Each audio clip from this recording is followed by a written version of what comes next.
जैसे कि मैं कह रहा था कि 1886 एक ऐसा संग मील था जिसमें मेहनतकश तबके ने एक बड़ी कामयाबी हासिल की,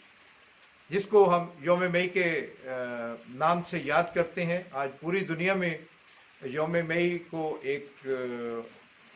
ऐसे दिन के तौर पे मनाया जाता है जिसमें मेहनतकश तबके के एक हिस्से ने अमेरिका की रियासत शिकागो में एक जिद्दोजहद की थी, कुर्बानी दी थी, और उसके नतीजे में फिर दुनिया भर के मेहनतकशों को 18 या 12 घंटे की बजाय 8 घंटे के औकात कार का ये कामयाबी हासिल हुई थी। और उसकी वजह से मेहनतकश तबका अपने इत्तेहाद और अपनी जिद्दोजहद के एक नए फेज़ में दाखिल हुआ था, जहां उन्होंने ये नताइज अखज़ किए थे कि जितनी भी मुश्किलात हों, जैसा भी मारूस हो,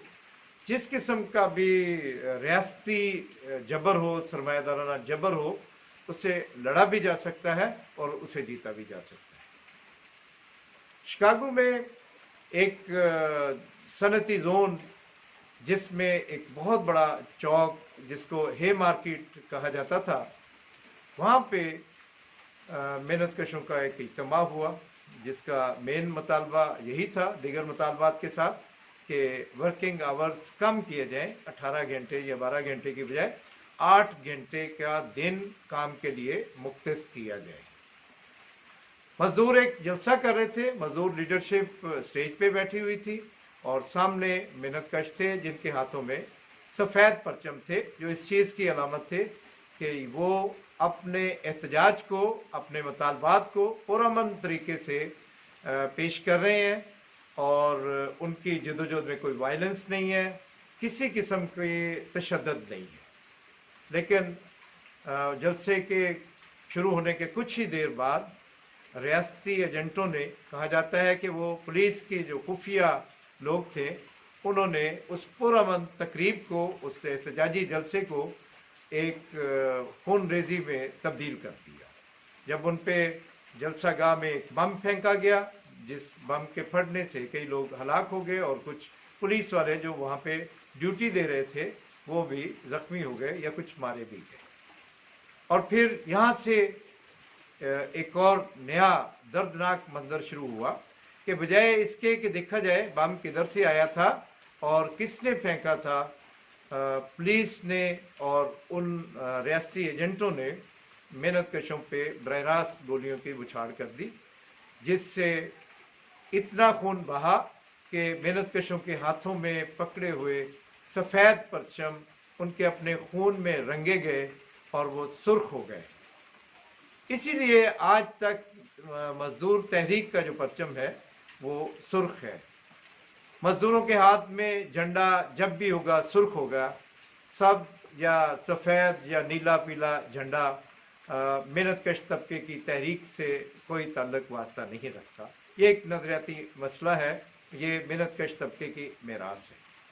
तो हम जिक्र कर रहे थे कि वहाँ पे हे मार्केट में जब ये वाक़या पेश हुआ तो उससे आगे फिर ये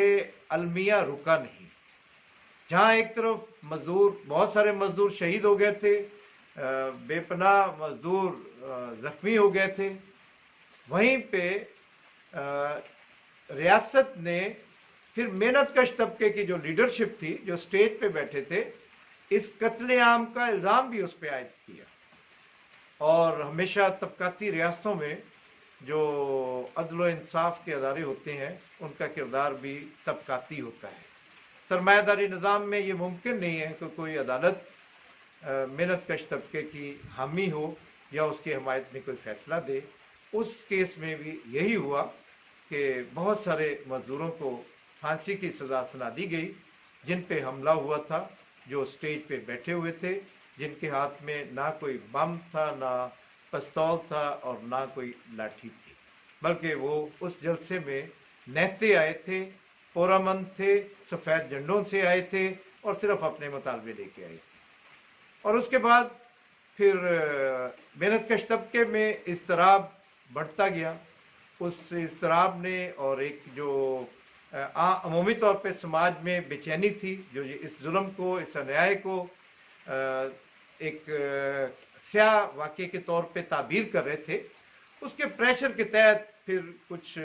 بعد ازاں فیصلے کو تبدیل کیا گیا اور کچھ جو مزدور رہنما تھے ان کی پھانسی کی سزا کو عمر قید کی سزا میں تبدیل کیا گیا۔ لیکن یہ ایک ایسا مرحلہ ہے، ایک ایسا اس واقعے کا حصہ ہے جس کے بعد،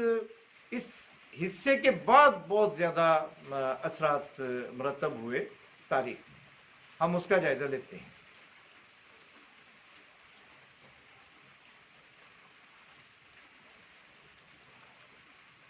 اب یہ قتل عام جو ہے مارکیٹ میں ہوا، یہ اگلے دنوں میں بھی جاری تھا اور یہ مختلف طریقے سے شکاگو میں اور دنیا بھر میں جاری رہا۔ ہر کسی نے اس واقعے کو، افسوسناک واقعے کو ریاستی دہشت گردی سے تعبیر کیا اور وہ مطالبات اور زیادہ ابھر کے آئے جن مطالبات میں ورکنگ آورز کم کرنے کا مطالبہ کیا تھا، اور پھر کچھ ہی عرصے میں، کچھ ہی سالوں میں بہت ساری صنعتوں میں، خود امریکہ کے اندر موٹر بنانے والی کارخانے میں 8 گھنٹے کے دن کو تسلیم کر لیا گیا۔ اسی طرح 1899 میں یعنی 1886 کے 3 سال بعد سیکنڈ انٹرنیشنل جو اس وقت اینگلز کی سربراہی میں چل رہی تھی، اس نے یوم مئی کے اس سنے کو مزدوروں کا عالمی دن قرار دیا اور اس طریقے سے اس دن کو باقاعدہ منانے کا عمل شروع ہوا۔ لیکن یہ پھر اس واقعے نے محنت کش طبقے کی تحریک کو اور بڑھاوا دیا اور ان کے اس مطالبے کی پذیرائی ہونے لگی، اور وہ یقینی طور پہ کوئی خوش دلی سے نہیں ہوا تھا، بلکہ محنت کش طبقے کی تحریک کی شدت بڑھتی گئی اور اس شدت کے نتیجے میں پھر ورکنگ آورز کا اثر نو تعین ہوتا گیا، ایک ملک سے دوسرے ملک، ایک صنعت سے دوسری صنعت، اور بتدریج یہ پھیلتا گیا۔ ساتھ ہی ایک نیا سبق بھی وضع ہوا، اور وہ سبق وہی تھا کہ محنت کش طبقہ جب متحد ہوتا ہے، جب مل کے چلتا ہے اور جب وہ جدوجہد کرتا ہے تو اس کو بڑی بڑی کامیابیاں حاصل ہوتی ہیں۔ اس نے پوری دنیا کے محنت کشوں کو ایک نئی زندگی دی، ایک نیا تحرک دیا اور بہت ساری جگہوں پہ مختلف مطالبات کے گرد تحریکیں شروع ہوئی۔ اور یہ جو ایک ورکنگ آورز کا مطالبہ تھا، جس کے پیچھے جیسے میں نے پہلے بات کی کہ یہ جو سرپلس ویلیو کا جو نظریہ جو مارکس نے اخذ کیا تھا، اس کو بھی پذیرائی ہوئی اور اس کا بھی پھیلاؤ ہوا، اور محنت کش طبقہ خود اپنی زندگیوں سے اس بات کو جان رہا تھا کہ وہ جتنا کام کرتے ہیں، جتنی پیداوار لیتے ہیں، تو ان کو جو اجرت دی جاتی ہے وہ کام کے پہلے گھنٹوں میں ہی اس اجرت کے برابر کام کر چکے ہوتے ہیں، اور باقی پورے دن میں وہ جو کام کرتے ہیں وہ ایک بیگار ہوتی ہے، بغیر ادا شدہ اجرت کے۔ وہ ایک ایسا وقت ہوتا ہے جس میں جتنی پیداوار ہوتی ہے وہ ساری اور اس کا منافع سرمایہ دار کی جیب میں چلا جاتا ہے، اور اس پیداواری عمل کے دوران وہ صرف ایک اجرتی غلام کے طور پہ، ایسے اجرتی غلام کے طور پہ کام کرتے ہیں جس کو اس پیریڈ کی اجرت نہیں دی جاتی۔